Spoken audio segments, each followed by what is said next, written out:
I always say that the last topic is the fun topic because, it's the one that is, it's kind of the one you pull the pin on the hand grenade and just throw it out for everybody to respond to.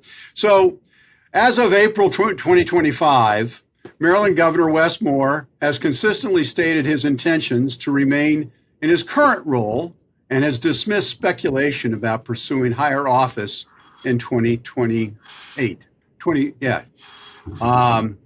While some political analysts and media outlets have speculated about his candidacy, Governor Moore keeps reiterating that his focus is on serving the people and he has no plans to run for president. Now, Maricé, the problem with being in a leadership role like Governor Moore has is that if there are a couple of bad budget years in a row, it'll hurt his upward mobility.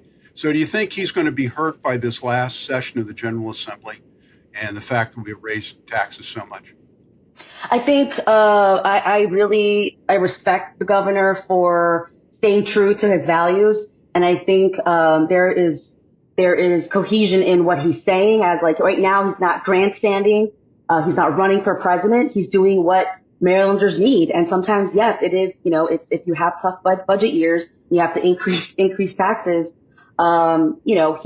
He's smart in that he also reminds folks, this was not my intention. I am a pro-business governor. Like, for example, with the tech tax programs, there's going to be still protections for certain companies that do work with certain tech companies, et cetera. That, for example, in College Park, the district, the Discovery District, what that it's called. But I think that there is, I really admire and I respect the governor for taking the hit where he needs to and being a true leader for the state of Maryland.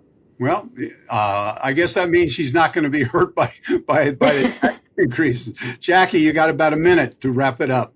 I absolutely think he's running for president. And I think we've seen this with governors all over the country when they're asked that same question. They're always going to say, I'm here for my constituents. I'm focusing on my state.